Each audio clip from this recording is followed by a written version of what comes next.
And the factory guys, they're not allowed to ride the other bikes, but if they bring the information from you, then okay, their bike's just better. So, I mean, yeah, I don't know why I didn't think of that before, but you said it's pretty standard from everyone. It just Yeah, maybe just not as common knowledge. So, it's common practice. I mean, all the other. I mean, I've talked to the Yamaha development team, and they're like, "Hey, you're on your bike this week. We like Yeah. this, we like that." And in years past, we're like, "We don't even ride your bike." So, even if you do, just say it just to like get in their head. Like, yeah, your bike sucks. yeah, get in their head a little bit. How do you ride that thing? I think there's a level of respect between all the manufacturers that say, "Hey, we respect what you're doing," and it's kind of flattering, to know that people ride your bike and like certain things about it, or they spend more time on your bike or whatever. So, but I think it's helpful. I mean, I've had us requested that Mike Byrne be a part of our time production testing, and I think that's been really helpful too. Just he's with Jet and Hunter a lot in Florida, and just got incredible feel, and just his experience setting up different bikes.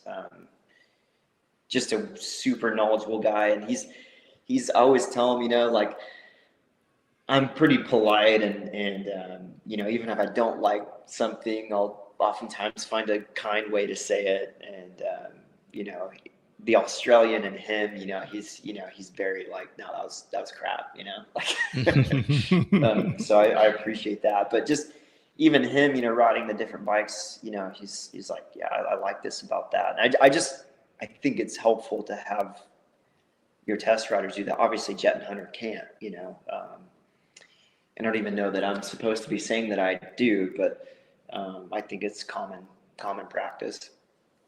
Yeah, well, so I don't think that there's any implications whatsoever, because it's not like, yeah, for the factory guy, sure, but for that's your job, right? You know? So Trey, I'm going to put you on the spot once again. I don't think there's anybody watching this live or watching it as a recording. You're a very polite individual, but when you put your helmet on, you are an incredibly competitive individual. You weren't afraid to rub elbows. You weren't afraid to, rubbing's racing. And I thought you did such a great job of it, because don't mistake aggressive racing as being unkind, or it's never personal. It's just racing. Did you rub off on Shimoda, since he was the first guy that put the elbow in on Hayden Deegan and said, you know what, I'm not going to take this laying down? It just seemed like you had some level of rubbing off on Joe. Any validity to that by chance, just from an outsider looking in? All I tried to do on that weekend was just treat it like a totally normal weekend. And I think that was the goal of the whole team. So I think Joe, man, he handled it so well. And maybe it was that we kept the environment so light that he was able to do that. Like, as a coach, the performance anxiety that comes with that scenario, even without all the crazy riding, like there's like, you show up the day before and you're already like nearly in fight or flight, So I think we did a good job of keeping that environment light and fun and normal, and allowed him to kind of stay in that normal headspace. But it was all Joe. I mean, I was so surprised, dude. I'd say he was more nervous at Motocross of Nations. Like, I remember talking to Ben, his mechanic. I'm like, dude, he's nervous today. Like, I didn't get that same sense of, especially in the qualifying day. Like, I didn't get that same sense of like, just calmness. In Vegas, he was just calm and funny. Like, the things he was saying were just hilarious. Like, the whole thing, I don't speak good English. Like, there was so many comments that didn't get recorded in that day, like Deegan was yelling at him on the starting line, oh, you're going down, like all this stuff. And he just said, like, dude, chill, like, relax. And I don't know, he was all time in that day, and I'm so happy for him. And I hope that he can take that same momentum and move into next year, because I think he'll be a champion if he can maintain that.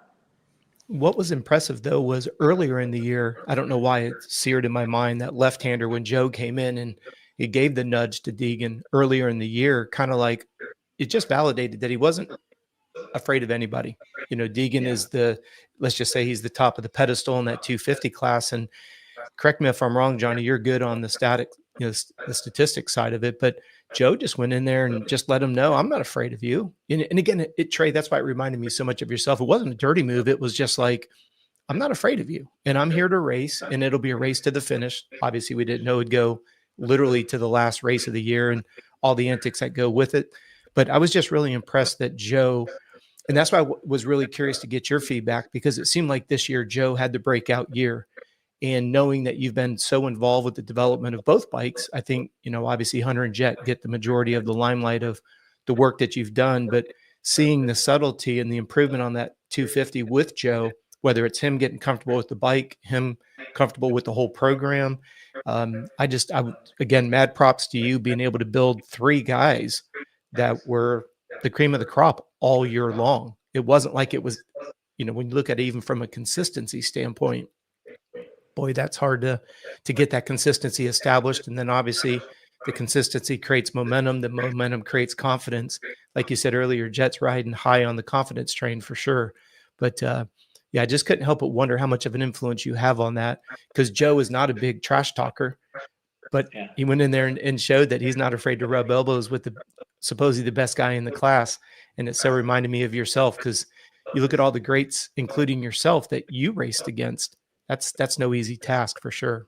So just curious. Yeah, I think it says a lot to do with the team. I mean, we've just got just so many incredible guys,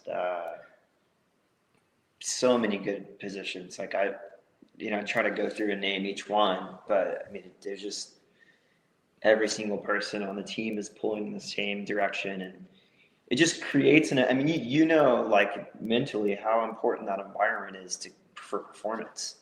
You know, you can sense that. You know, when something's not working together, you can sense that, you know, and it affects you, you know. So I just think that the whole team is performing well and pulling in the same directions. That's a huge thing.